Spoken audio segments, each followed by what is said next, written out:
Hi, I'm Kenny at Listowel Honda. Today I'd like to take a bit of your time to go over how to use Honda's cross-traffic monitor system. The available cross-traffic monitor helps evaluate driver awareness when backing out of a parking space.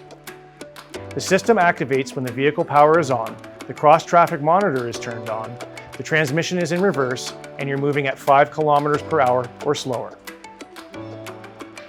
The system can be turned on and off by simply touching the cross-traffic monitor icon on the lower edge of the screen when a vehicle is detected approaching from a rear corner at between 10 and 25 kilometers per hour.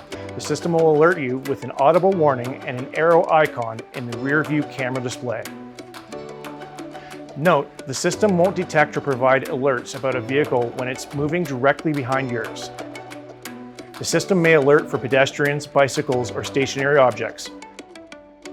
Plus, the system may not work if either corner of the rear bumper is covered with snow, ice, mud, or dirt, and when there is bad weather or your vehicle is on an incline.